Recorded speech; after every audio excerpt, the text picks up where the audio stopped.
നമ്മുടെ ദൈവത്തിന്റെ അതിപരിശുദ്ധമായ നാമം വാഴ്ത്തപ്പെടുമാറാകട്ടെ.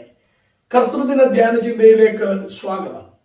നമ്മുടെ കർത്താവിനെ ആരാധിക്കുവാൻ എന്റെ ഹൃദയത്തിൽ പ്രേരണ ലഭിച്ച ഒരു വേദഭാഗം ഞാൻ വായിക്കുന്നു. ഇയ്യോബിന്റെ പുസ്തകം 33-ാം അധ്യായം അതിന്റെ 23-ാമത്തെ വാക്യം.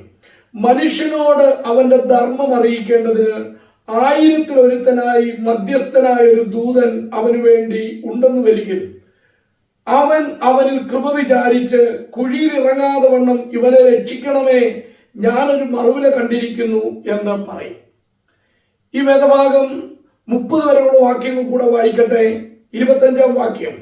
അപ്പോൾ അവന്റെ ദേഹം യൗവന ചൈതന്യത്താൽ പുഷ്ടിവയ്ക്കും, അവൻ ബാല്യപ്രായത്തിലേക്ക് തിരിഞ്ഞു വരും, അവൻ ദൈവത്തോട് പ്രാർത്ഥിക്കും, അവനവനിൽ പ്രസാദിക്കും, തിരുമുഖത്തെ അവൻ സന്തോഷത്തോടെ കാണും, അവൻ മനുഷ്യന് അവന്റെ നീതിയെ പകരം കൊടുക്കും. അവൻ മനുഷ്യന്റെ മുമ്പിൽ പാടി പറയുന്നത്, ഞാൻ പാപം ചെയ്തു, നേരായുള്ളത് മറിച്ചു കളഞ്ഞു, അതിന് എന്നോട് പകരം ചെയ്തിട്ടില്ല. അവൻ എന്റെ പ്രാണനെ കുഴിയിലിറങ്ങാതെ വണ്ണം രക്ഷിച്ചു, എന്റെ ജീവൻ പ്രകാശത്തെ കണ്ട് സന്തോഷിക്കുന്നു. ഇതാ ദൈവം 2-3 പ്രാവശ്യം ഇവയൊക്കെയും മനുഷ്യനോട് ചെയ്യുന്നു. അവന്റെ പ്രാണനെ കുഴിയിൽ നിന്ന് കരയേറ്റേണ്ടതിനും ജീവന്റെ പ്രകാശം കൊണ്ട് അവനെ പ്രകാശിപ്പിക്കേണ്ടതിനും തന്നെ. ഇയ്യോബിന്റെ പുസ്തകത്തിലേക്ക് നാം കടന്നു വരുമ്പോൾ ഒരു മധ്യസ്ഥനെ കുറിച്ചുള്ള സങ്കല്പം വളരെ വ്യക്തമായി നമുക്ക് കാണുവാൻ കഴിയും. ഇയ്യോബിന്റെ പുസ്തകത്തിൽ ആവർത്തിച്ച് ഇയ്യോബ് പറയുന്ന ഒരു പ്രയോഗം തന്നെയാണ്, എനിക്കൊരു മധ്യസ്ഥനുണ്ടായിരുന്നു എങ്കിൽ എന്ന്. ഇയ്യോബിന്റെ പുസ്തകം 9-ാം അധ്യായം അതിന്റെ 33-ാം വാക്യത്തിൽ നമുക്കത് കാണുവാൻ കഴിയും.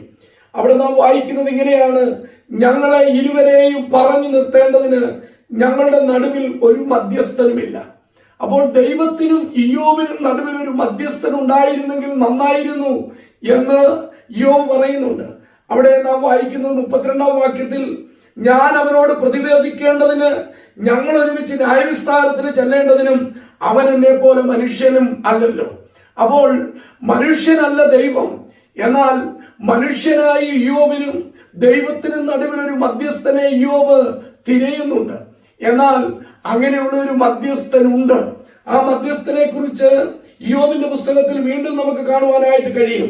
നാം അതിന്റെ 16-ാം അധ്യായം 19-ാം വാക്യത്തിലേക്ക് വരുമ്പോൾ നമ്മൾ വായിക്കുകയാണ്, ഇപ്പോഴും എന്റെ സാക്ഷി സ്വർഗത്തിലും എന്റെ ജാമ്യക്കാരൻ ഉയരത്തിലും ഇരിക്കുന്നു. Even now behold, my witness is in heaven and my advocate is on high. അപ്പോൾ ഇയ്യോബ് വ്യക്തമായി പറയുകയാണ്, എനിക്ക് ഒരു സാക്ഷി സ്വർഗത്തിലുണ്ട്, എനിക്ക് ഉയരത്തിൽ സ്വർഗത്തിൽ ഒരു ജാമ്യക്കാരനുണ്ട്. He is my advocate. എനിക്ക് വേണ്ടി വാദിക്കുന്ന, എനിക്ക് വേണ്ടി ജാമ്യം നിൽക്കുന്ന എന്റെ വക്കീലാണ് അവൻ എന്ന് ധൈര്യത്തോടെ ഇയ്യോബിന് പറയുവാനായിട്ട് കഴിയുന്നുണ്ട്. 19-ാം അധ്യായത്തിന്റെ 25-ാം വാക്യത്തിലേക്ക് വരുമ്പോൾ നാം വായിക്കുന്നു, എന്നെ വീണ്ടെടുക്കുന്നവൻ ജീവിച്ചിരിക്കുന്നു എന്നും അവൻ ഒടുവിൽ പൊടിമേൽ നിൽക്കുമെന്നും ഞാൻ അറിയുന്നു. അപ്പോൾ ഈ മധ്യസ്ഥനെ ഇയ്യോബ് ഒരു വീണ്ടെടുപ്പുകാരനായിട്ടാണ് കാണുന്നത്. തനിക്ക് വേണ്ടി ഒരു മറുവില കൊടുത്ത് തന്നെ വീണ്ടെടുക്കുന്ന തന്റെ സ്വർഗത്തിലെ മധ്യസ്ഥൻ, സ്വർഗത്തിലെ സാക്ഷി, അദ്ദേഹത്തെ കുറിച്ച് വീണ്ടും നമുക്ക് 33-ാം അധ്യായത്തിലേക്ക് വരുമ്പോൾ കാണുവാൻ കഴിയുകയാണ്. എലീഹു പറയുകയാണ്, 1000-ൽ മധ്യസ്ഥനായ ഒരു ദൂതൻ അവന് വേണ്ടി ഉണ്ടെന്ന് വരികിൽ. അതെ, ഈ മധ്യസ്ഥന്റെ പ്രത്യേകത, ഹീസ് അൻ ഏഞ്ചൽ, എ മീഡിയേറ്റർ. അപ്പോൾ ഇവിടെ ദൂതൻ എന്ന് പറയുമ്പോൾ സ്വർഗത്തിൽ നിന്നുള്ള ഒരുവനാണ്. ഈ മധ്യസ്ഥൻ 1000-ൽ എന്ന് പറഞ്ഞാൽ ഇവിടെ ഇതാ വളരെ പ്രത്യേകതകളാർന്ന ഒരു മധ്യസ്ഥനെ കാണുവാൻ കഴിയും. ഇങ്ങനെ ഒരു മധ്യസ്ഥൻ മനുഷ്യനുണ്ടെങ്കിൽ അതിന്റെ പ്രത്യേകതകൾ എന്തൊക്കെയാണ് എന്ന് നമുക്ക് കാണുവാൻ കഴിയും. 33-ന്റെ 23-ാം വാക്യത്തിൽ നാം കാണുന്നത്, മനുഷ്യനോട് അവന്റെ ധർമ്മം അറിയിക്കുന്ന ഒരു മധ്യസ്ഥനായ ദൂതനാണ് ഇത്. അപ്പോൾ അവൻ സ്വർഗത്തിൽ നിന്ന് വരുന്ന ദൂതനാണ്. അവൻ മനുഷ്യനോട് വാട്ട് ഈസ് റൈറ്റ്, എന്താണ് നീതി, എന്താണ് ശരി, നീ ചെയ്യേണ്ട ശരി എന്താണെന്ന് അവന് ബോധ്യപ്പെടുത്തി കൊടുക്കുന്ന മധ്യസ്ഥനാണ് എന്ന് കാണുവാൻ കഴിയും.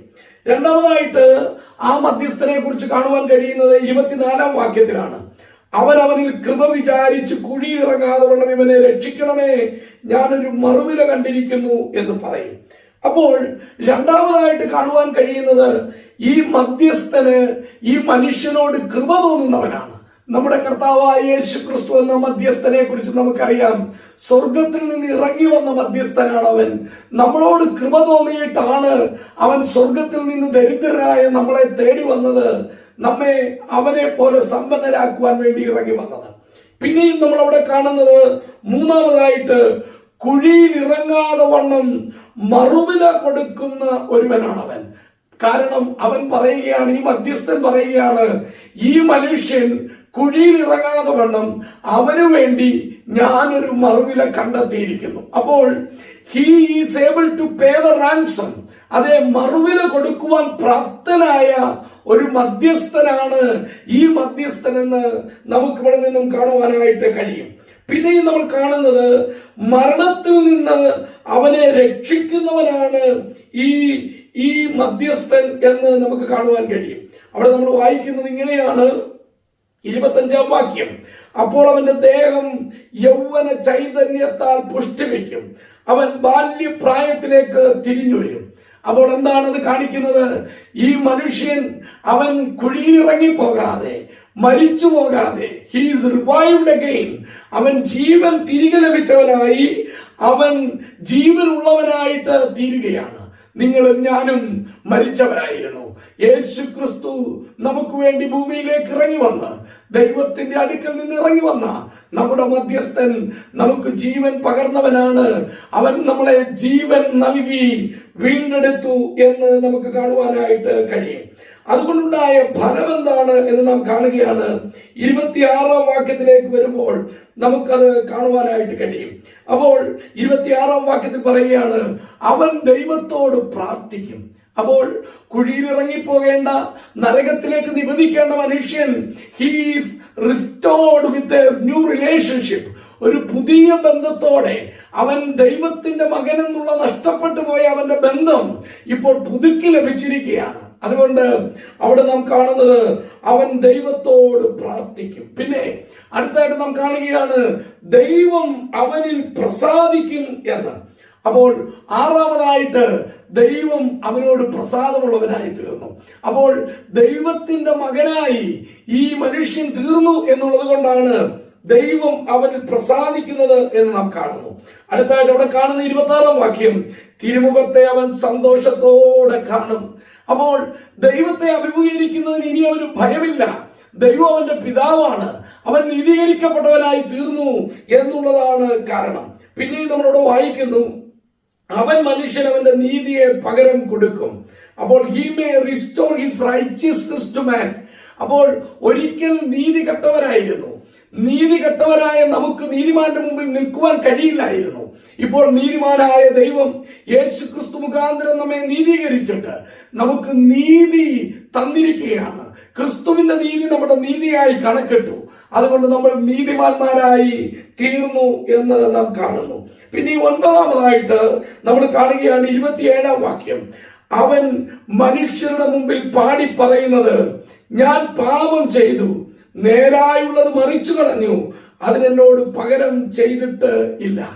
അപ്പോൾ ഇവൻ ഇപ്പോൾ ദൈവത്തിന്റെ സാക്ഷിയായി ദൈവത്തിന് മഹത്വം അർപ്പിച്ച് പാടുകയാണ്. He has become a witness and he praises unto God. ഒരു നല്ല സാക്ഷിയായി ദൈവം എന്റെ പാപത്തിന് തക്കവണ്ണം എന്നോട് പകരം ചെയ്തില്ല, എന്നോട് ക്ഷമിച്ചു എന്ന് പാടി പറയുന്ന ഒരു മനുഷ്യനെ നമുക്കിവിടെ കാണുവാൻ കഴിയും. 28-ാം വാക്യത്തിൽ വീണ്ടും കാണുന്നു, അവൻ എന്റെ പ്രാണനെ കുഴിയിലിറങ്ങാതെ വണ്ണം രക്ഷിച്ചു, എന്റെ ജീവൻ പ്രകാശത്തെ കണ്ട് സന്തോഷിക്കുന്നു.